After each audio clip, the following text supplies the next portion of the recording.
大家好，我是工程团队的 Sean， 今天要介绍的是我们一些抛光新的产品。那首先看到是我们这个软质的切削轮，以及我们极净系列的抛光轮以及抛光图。那为什么会有这一些产品的产生？是因为我们有陆续接到一些客人的反应，比如说他们在做镜面抛光之后，用我们的这个白色的布轮搭配这个英国红家的抛光图，打完之后，它会有一个镜面的效果。但是当你从斜45度侧光去看的时候，会有一丝一丝的发丝痕，是因为布轮的纤维留下来的。那再来第二个，当他们在抛光像这样的一个产品，那它中间有一个沟槽。那这个沟槽呢，如果用我们的黄色布轮去打出模的时候呢，它最多只是打到上端，它里面深沟的地方是吃不进去的。那很烦恼啊，就要怎么样才能够吃得到，就是说里面，然后让它有一个出研磨的效果。所以呢，待会的影片呢，我就会介绍一下这些新的产品的使用方式，让你们可以去参考。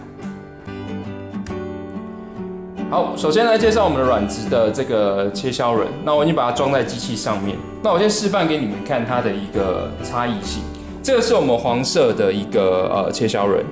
那你们看哦，有看到吗？当我这个脖子后面这个鹿头脖子后面的沟要去抛出研磨的时候，会有这样的一个地方打不到，有没有？中间是空洞的，那怎么办？就靠我们的软质切削轮，因为它是一片一片叠起来的，所以呢，我们就可以把它伸到里面去。那它这个布的材质又比较硬，所以它就会有同样的切削的能力。那只是在抛光的时候，你还是要搭配粗的抛光图去用它。那我们在开机之前呢，稍微介绍一下我手上的这个手指打磨保护带。为什么我要特别缠它？是因为它有3个好处。第一个，我又抛光的时候呢，会产生一些热量，对不对？热能会烫手。那我有它，我就不太会烫到自己。那再来第二个是有时候我们在用戳刀或是抛光的时候，被磨到自己的可能手指甲，越磨越薄，甚至受伤，然后会有伤口，那很痛。所以有这个东西呢，就比较不会有这样的问题。第3个是我很讨厌去洗手，而且尤其是这种抛光图或者是戳刀的这些粉尘卡在手上，真的要洗好久，很烦。可是我有这个的时候，我就不用担心。那它用又很简单，就是说你只要把它撕一段，比如怎么撕就这样，然后呢你就把它给拆下来、拉下来，就往你的手上一贴。它本身只要碰到对自己的这个带子就会粘起来，这样就可以了，很简单。好，那我们来示范我们的这个抛光轮。我们现在来做黄色的轮子，在抛光的时候，你看它虽然可以抛得到旁边，但是中间沟槽的地方有没有白白的，真的打不到，对不对？这时候呢，就靠我们的这个软质的切削轮，好，一样沾一点抛光图，轻碰，有没有？轻碰，它就进去了，就可以对我们这个金属的表面先进行一个布轮材质的出研磨，布轮材质的出研磨，所以这就是我们软质的一个切削轮，它的使用方法。好，接下来要介绍我们新的这个极净的抛光轮以及我们的抛光图。那在介绍之前，稍微讲一下，就是说，因为这个轮子它会比较在抛光的时候会产生比较多的棉屑，所以我用我们这个防尘罩把它给包起来。那我们待会在里面还是一样可以抛光，只是说它的粉尘就不会乱飞。那如果你是很不喜欢粉尘，甚至就是在家里抛怕弄脏环境，你也可以用2个这样的罩子，就是罩在这个马达的左右2侧，也是一样很简单，就可以把这个粉尘都回收起来。那这个罩子就算你不用，它是折起来插件去做一个拼接的，所以你也可以把它变成扁扁的一片，这样子方便你收纳。好，那我们在做这个极净抛光的介绍之前，我先讲一下我的介绍方法。其实大概很简单，我这边有2个925的产品，然后还有一个不锈钢的。那这2个产品，其实我刚刚就已经有用这个布轮加我们的英国皇家抛光图进行抛光过，都有抛光过。那我只是把一边贴起来，那待会另外一边呢，我就用我们这个极净的抛光轮跟抛光图去抛光。那结束之后呢，我会直接用我们这个100到200倍的放大镜去放大表面，让你们看一下它的一个细节的比较。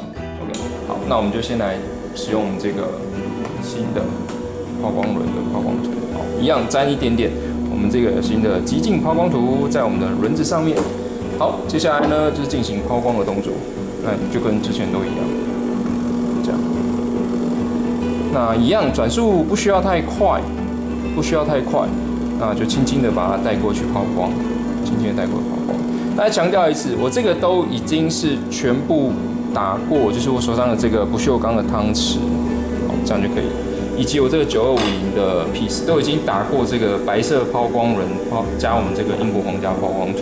那我们为了要让它的一个净度提升，所以我们用这个新的镜面的抛光轮跟抛光图，再去做打亮的动作。然后待会会在这个100倍到150倍的这个放大镜下面，让你们去比较它的差异。为什么？因为其实我真的抛过。我用肉眼看是真的差很多，但是在镜头上面怎么样都显示不出它的一个净度来，所以呢，待会我用100倍让你们看一下它的一个表面的质感的差异。那好，现在已经抛好，我们待会就到那个机器那边让你们看。那你们会看我刚才说的这个粉尘有没有都被在里面被做回收，没有喷到我自己，所以真的很好用，推荐给你们参考。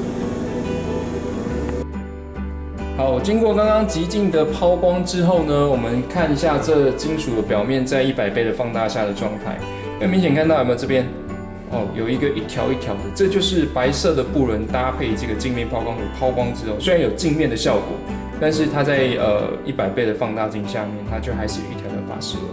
那这一个呢，就是我们看很明显的一个镜面，对，它是没有这样的一个法式纹，就是我们经过极净抛光图抛光之后的一个9250表面的状态。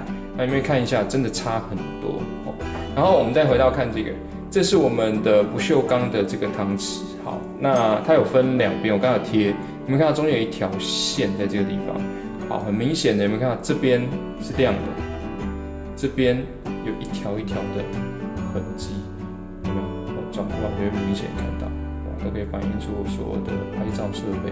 对，有没有？这边有一条一条的这个痕迹都出现了，有没有？在光线下面，一条一条的法式痕都出现。那这边呢，就是完全镜面的感觉。这就是经过我们这个极净抛光轮跟土抛光处理过后的一个效果，真的非常非常漂亮。以上的资讯呢，就提供给你们参考。